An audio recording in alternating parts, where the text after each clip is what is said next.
You may not know that although it is said that Codex guidelines, regulations, and standards which have been ratified are voluntary, they are not voluntary. That is known as a lie. They are mandatory, but they are not fully mandatory until December 31st, 2009. They're sort of kind of a little bit mandatory now, and they're totally mandatory then. Okay, so what does Codex do? Why do I care enough about Codex to close my practice and stop treating patients who came to me from around the world to help them regain their health and be radiantly well with non-toxic means, which is a very satisfying thing to do. I love it. And it also provided me with an income. That was nice. Why am I concerned enough? Okay, let's talk about the vitamin and mineral guideline first. In 1994, here in the United States, DSHEA, the Dietary Supplements, Health and Education Act, was passed, which classifies nutrients and herbs as foods. As foods, you can set no upper limit on them. You cannot set an upper limit on lettuce, lamb, or rutabagas, and similarly, you cannot set an upper limit on vitamin C, echinacea, ginkgo biloba, vitamin D. And access to nutrients is freely given to us. We are allowed to have any nutrients we want because, and this is a very important point, under common law, anything not forbidden is permitted. Codex, on the other hand, is a Napoleonic Code law system. Under Napoleonic Code, anything not permitted is forbidden. That's called a positive list. So, vitamins and minerals. In 1994, we passed DSHEA. Nutrients are foods. We can have as much of them as we want. It's our business. In 1994, Codex, with no notice here in this country whatsoever, declared nutrients, put on your intellectual seatbelts, declared nutrients to be toxins. They're poisons. Dangerous industrial poisons. As poisons, we have to be protected from them. How do you protect somebody from a poison? You use toxicology. You use a science called risk assessment. A quick primer on risk assessment. First, you take the substance that's poisonous and you feed it to animals and you determine the dose that kills 50% of them. That's called the LD50. Okay? And you extrapolate what the LD50 for a human being might be. Then, you go down to the other end of the dosage range and you start feeding itty-bitty tiny bits of it to test animals. And you come up with the largest possible dose, the maximum permissible upper limit, that can be fed to an animal before a discernible impact is shown. Okay? No discernible impact. Then you divide that by 100. That's how they do it in risk assessment. And now you've got a safety margin. So you've got 1/100th of the dose that can be given, the largest dose that can be given with no discernible impact. Okay?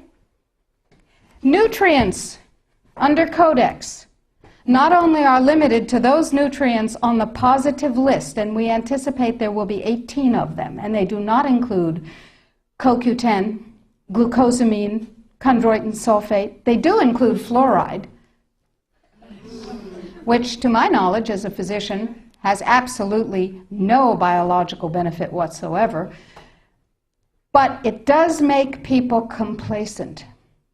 Fluoride was first used in the Gulag because it was discovered that prisoners who were fed fluoridated water were complacent and you could do anything you wanted to them.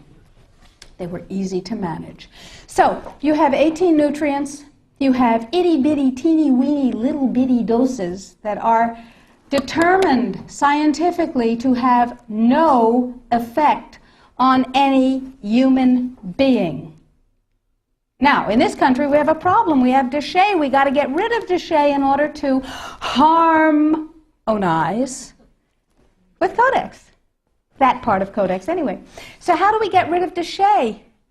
We attack it legislatively, of course. And there are 5, count them, 5 bills currently before Congress designed to overturn, gut, invalidate, and otherwise get rid of déchet. Because once déchet is gone, we can harmonize with a vitamin and mineral guideline. So what we're talking about is waking up one morning and being very surprised to find that high-potency, therapeutically effective, clinically significant nutrients are now illegal in the way that heroin is illegal. Not available with a prescription, illegal. If these nutrients have any impact on the human body, they are illegal. That's just the vitamin and mineral guideline. Let's talk about milk. We have recombinant bovine growth hormone, and now we can choose milk with it or milk without it, butter with it, butter without it, right? Not under Codex, because under Codex, every dairy cow on the planet must be treated with Monsanto's recombinant bovine growth hormone. Furthermore, under Codex, every animal used for food on the planet, whether it has fins, feet, or feathers, every animal on the planet must be treated with subclinical antibiotics. Must be treated with subclinical antibiotics and must be treated with exogenous growth hormones. Codex requires, mandates that all food be irradiated unless it's eaten locally and raw. All food, including organic food, of course. So is it organic afterwards? Well, of course, the organic standards are incredibly low. The organic standards allow a farmer to use veterinary drugs, including growth hormones, antibiotics, etc., on animals, and then at his whim reclassify them as organic. But farmers are our friends, and they would never do that, right? Right. Codex sets limits for the dangerous industrial chemicals that you can have in your food. And the limits are incredibly high. Go to Codex Alimentarius, do a Google search, and look, there are drop-down menus at the top of the official Codex page. Look at the toxins and the veterinary chemicals and the levels that are set. They are terrifying to me, terrifying. The names of the chemicals that are permitted and the amounts of the chemicals that are permitted are terrifying to me. Why am I terrified? Well, perhaps I'm just a cowardly person. It's possible. Think about this. In 2001, 176 countries, including the United States, got together and they said there are 12 really bad organic chemicals. They're called POPs, persistent organic pollutants. There are a lot of them, but there are 12 that are so bad that nobody could disagree that those 12 POPs had to be banned worldwide. 9 of the 12 worst organic chemicals known are pesticides, not surprisingly, because they kill things. And, of course, we have many processes and enzyme systems that are very much like insects and other pests, so they're not too good for us. But Codex has different ideas. Codex has brought back 7 of the 9 forbidden POPs that 176 countries banned worldwide. Dieldrin, aldrin, hexachlorobenzene. And the food that is imported from other countries that contains these substances cannot be stopped at our borders, because otherwise it would be, God forbid, a trade violation. That's how Codex works. Codex, according to the World Trade Organization and the Food and Agriculture Organization joint projections, Now, I didn't make this up. Please, if you unfastened your intellectual seat belts, put them back on again.